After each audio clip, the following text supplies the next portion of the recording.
Сүүлийн жилүүд бол хөрсний бохорд нэлээд ярьсан. Гэхдээ манай дүүрэг энэ удаа манлайлаа санаачлаад идэвхтэй ажил хийж байгаа нь юу юм бэ гэд энэ олон ажлууд дотроос цохоод хэлэхэд ерөөсөө бид дүүрэг хорон дээр яг бодтой эхлээд ажиллаа эхлэе. Тухайлах юм бол нүхэн журлангийн асуудал, эко журлангийн асуудлыг бид нэр одоо бас ингээд нэлээд яриад ирсэн.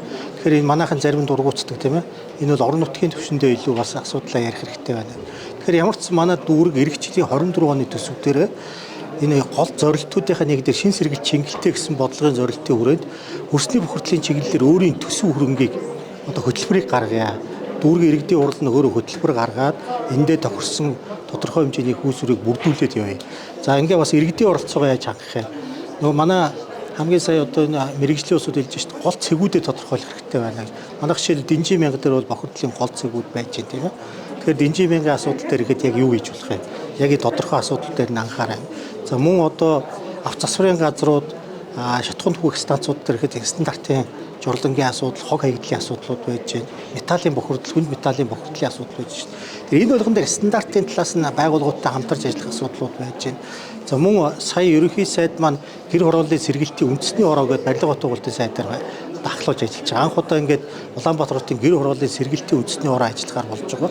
Тэгээ энэ дээр юу асуудал болж байгаа гэхээр инженерийн шугам шүлжээтэй холбоотой асуудлууд, дэд төвүүдийг түшиглэх асуудал. Манайд Чингэлтэй дүүргийн сэлб дэд төв одоо хийгдсэн. За Дэнжи мянга одоо дэд төвийн асуудал ингээд явж байна. Тэгэхээр дүүрэг маань бусад дүүргүүдээс бид илүү давуу одоо тэр өөрсдөө санаачлагаа гартаа аваад өөрсдөө асуудлаа шийдэхэд тулд орчны бохирдлыг бууруулах үндэсний орнуудаа хамтарч ажиллая, байгаль орчинд явтаа нийслэлийн даргын тамга газартайгаа ажиллая. Тэгээд бидний одоо хийж чадах ажлууд дээр жишээлбэл бохирдол бол угаасаа ингээд олон хувь байна гэж шүү дээ. Одоо 80% нь Улаанбаатар хотын хөрсний бохирдол байж гэн. За гол цэгүүдийг манай судлаачид удаадараа ингээд тодорхойлчих. За одоо жишээлбэл 144,992 одоо нүхэн журлан байна гэдэг хамгийн сүүлийн сансрын судалгаа манай судлаач хийсэн ба шүү дээ. Тэрний чи одоо 22,000 гаруй нь манай Чингэлтэд ногдож байна. Тэрийгээ дөрвөн бүсд хуваацсан. Тэгэхээр эхлээд устгах, хязгаарлах, хамгаалах гэсэн ийм одоо заалтууд хийсэн. Тэгэхээр бид нүхэн журлангийн асуудал дээр мэдээж одоо нэлээд нэг нүхэн журлангийн асуудлыг шийдэхэд тулд бас 3-5 сая төгрөг ч гэх юм орно тийм ээ. Тэгэхээр энэ байдлаас явахад бол төвхтэй. Тэгэхээр бидний хамгийн гол нэг саяны судаачдын гаргасан шийдлүүд байж байгаа. Энэ шийдлүүдийн хүрээнд ажиллая гэж байгаа. Тэгээд ер нь манайхны хамгийн бодтой гэх юм бол дүүрэг болго өөр хөрсний бохирдлын талаар чадах хэмжээнийхээ төсвийг хог хаягдталтайгаа холбоод тэр төсвүүд хөтөлбөрүүдээ гаргах хэрэгтэй.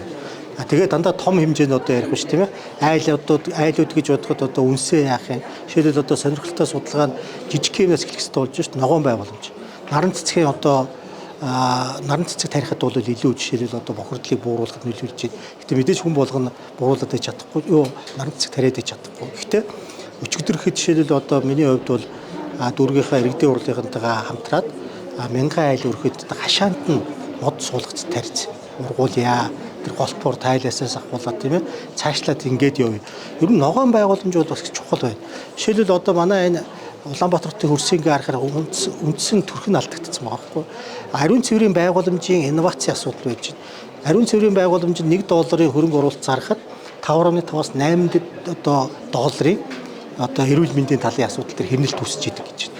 Тэгэхээр энэ үүднээсээ бол ямар ч бидний хувьд бол өнөөдрийн иргэд маань одоо таны мэдхүү оролцоогоо манай хороодын иргэд маань аваад тэгээ хороодын төвшөнд дүүргийн төвшөндөө илүү хийх ажил дээр анхаарай.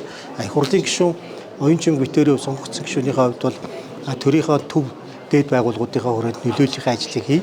Ингээд ямар ч манай Чингэлтэй дүүрэг бол бодит ажиллаараа явж байгаа үйл ажиллагаагаараа бол нийслэлтэй бас манлайлаад ингээ идэвхтэй оролцъё гэдэг энэ агуулгаар бид ажиллаад дистрат явж байгаа. Өнөөдөр ганц хэлцүүлэг хийгээгүй хороодын төвшөндийн уулзалт хийсэн.